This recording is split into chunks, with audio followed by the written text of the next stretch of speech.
created a custom shader pack for Unity with a number of special effects that I made for a game. I'm going to share with you the shader pack and how it works here. You can see there are 5 shaders, plus there's a FBX prefab I made for another special effect. I'll show you how I use that as well. And just to show you how these actually work within a game, I'm going to show you the actual function here of some of these. I think the most useful will be the enemy health script. You can see this stylized edge shader for this icosphere has a certain effect. Most useful is going to be this enemy health meter bar here that you just saw activated, and it turns from green to red. You can change those colors as needed. Here's a better example of the enemy health script.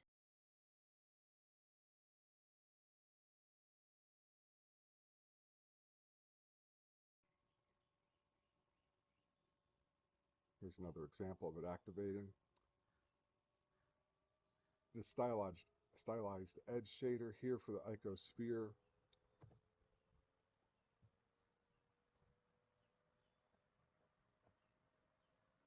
You can see I have a real-time point light on this application as well that activates and increases the emission intensity as well. There's a couple different scripts I have within my game that you could also program.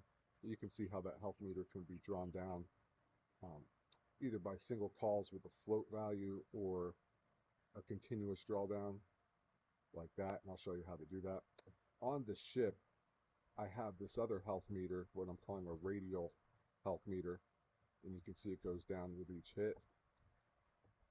And I have a trigger on my home base that increases the health meter. So I'll show you how to make those calls as well. And then this electric fence is another shader. And then over here on this platform, you'll see that tic-tac-toe grid I'm using for like an instantiation effect.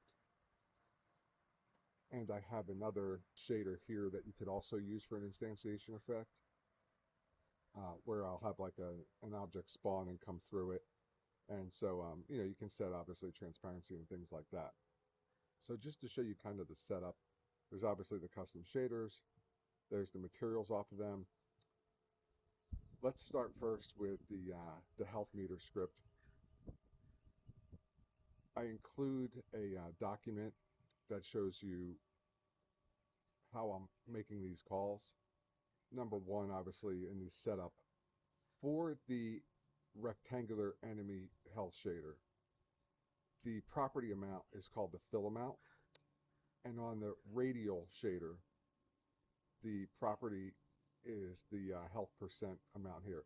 So within the shader graph, you could change these if you wanted to change those names.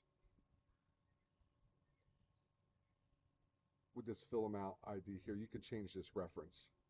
So you could change that as well in the radial shader graph. You could just change this if you wanted to simplify your script, but I had them named differently for my purposes. Going back to the setup here, I also just included this quad just to show you how you could change some of these settings on the material. So there's a number of things that you can adjust for the electric fence script. I also include a script that changes like offset times, and include that as well in this how-to document. So this is about 10 pages of some of the example scripts that I've used. How I'm getting these property ID blocks within the health bar shader, and the same for the radial shader. And so you can see how you would just you would call either the radial shader or you would call the rectangular shader. Additionally, I have a tutorial on how to use the stylized edge shader for the home base, and that requires meshes with a triangle base that are vertex painted. And so I just included a tutorial on how I did that in Blender. There's a number of ways you can do it. I did it with a Python script, but you could also manually paint that in Blender. You can see here, you could go into vertex painting and you could paint the edges you wanted on a triangular mesh, or again, I did it with a scripting in Python.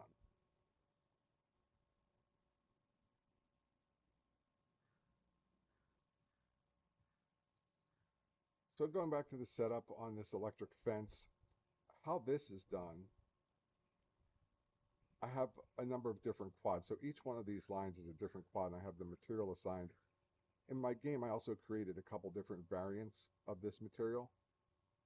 So I could change, like, the period, you know, opacity levels, how quickly it expands. So you could see with this quad, you could do some different things. Uh, I'll just run this real quick. So you could change those settings on how quick this fills up, how much it fills up, and so based off of the different setup that you wanted, you get a nice, you know, electric fence effect, essentially, if you wanted a border like that. And you just put like a box collider on it to keep your game objects from being able to go through it.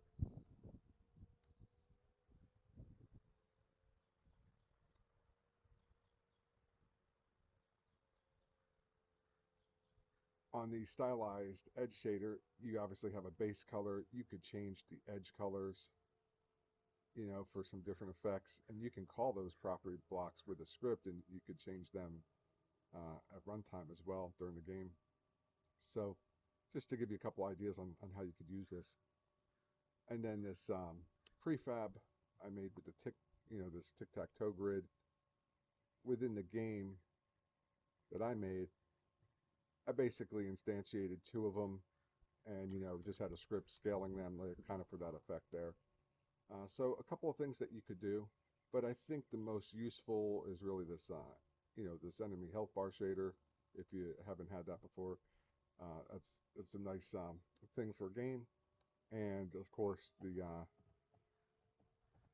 radial shader is a pretty cool effect for like a ship or something like that. Here's a closer look at some of the scripts that I include, the snippets in the how-to guide. These scripts are not in the package, obviously, because they're tied to a specific game, but I did copy all these blocks for you so you could see how I was using them. We already discussed the fill amounts.